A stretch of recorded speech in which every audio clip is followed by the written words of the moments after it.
Hi scientists, you just watched the brain pop on the scientific method and we're going to do a quick PowerPoint to review.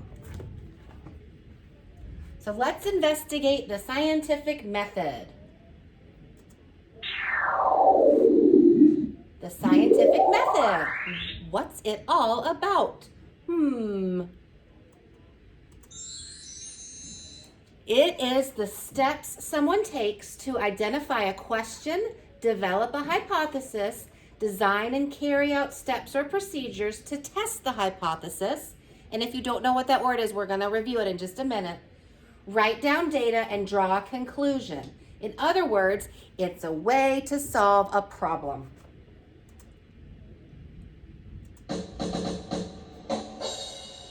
Think like a scientist. Scientists take time to think logically when they are investigating a question or problem. They break things down into many steps that make sense.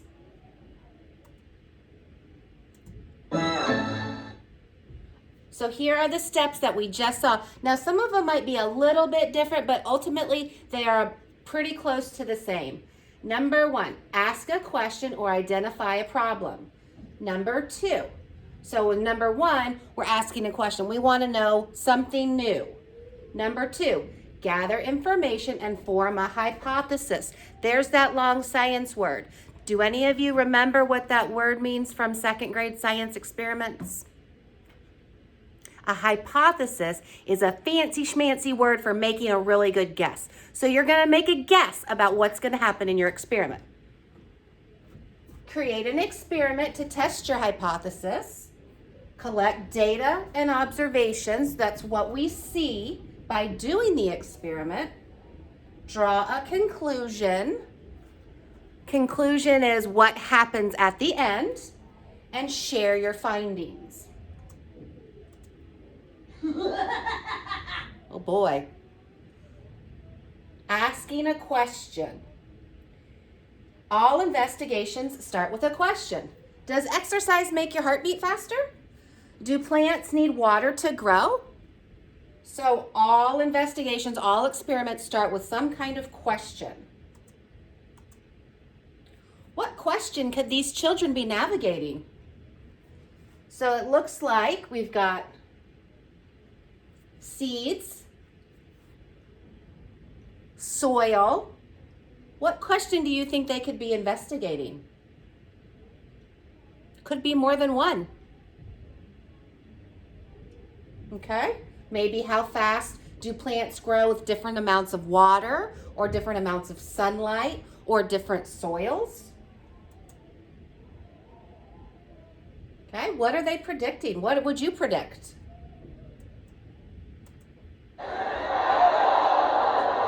Here's that fancy word, hypothesis. A hypothesis is the same thing as a prediction. It's an educated guess what you think is going to happen. Okay, this little girl over here says an example. I think metal items will be the best conductors of electricity.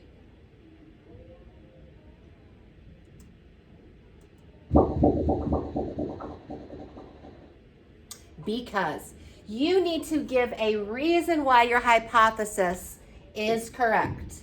Because metal is used in wires in my home. So with your hypothesis, you say what you think. I think blank will happen because blank. You give your reason. What are these two finely just dressed children investigating? What do you think their hypothesis is? So this little boy is dropping what looks like maybe a wad of paper, and this little girl is dropping a ball or possibly a yo-yo. What do you think they're investigating? Maybe which one is going to fall faster? Yahoo!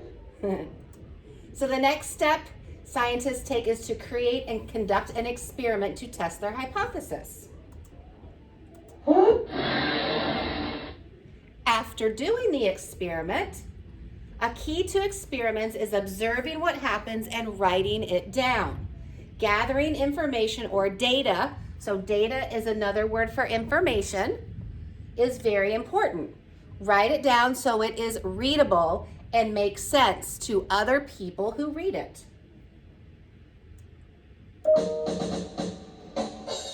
What are the results of my experiment? After the experiment, you need to write in detail what happened in your experiment. For example, what happened? The materials that were made out of metal made the bulb light up brightly. However, the materials that were not made out of metal did not make the bulb light up at all. So this person explained their results very clearly. How do I draw a conclusion? You need to look back at your hypothesis and see if you were correct. Example, are your results what you predicted? Yes, I thought that metals would be the best conductors of electricity, and the results of my experiment proved that this were true. Does your hypothesis have to be correct? What do you think? No, your hypothesis doesn't need to be correct. That's why we do experiments, to find out. Your hypothesis does not need to be correct. Explain why your hypothesis was correct or not. You need to explain, give reasons why your hypothesis was right or wrong. For example, all of the materials were metal made the bulbs bright. All of the materials that weren't metal did not, except for the pencil lead.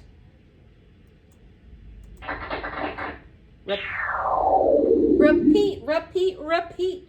Once a scientist completes an experiment, they often repeat it to see if they get the same findings and results. If they get the same findings and results, then they know that the experiment is accurate. This is what we call verification, or checking things out to make sure everything is valid and will happen again and again.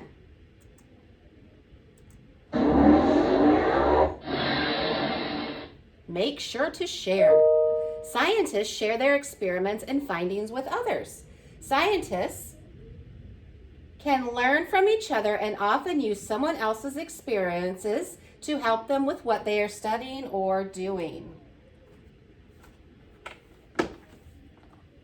So again, hope that explains our scientific method, and tomorrow we're going to try an experiment with things in your own home, in your own kitchen. You don't have to buy anything, okay? It's a simple one, but it'll be fun. See you tomorrow.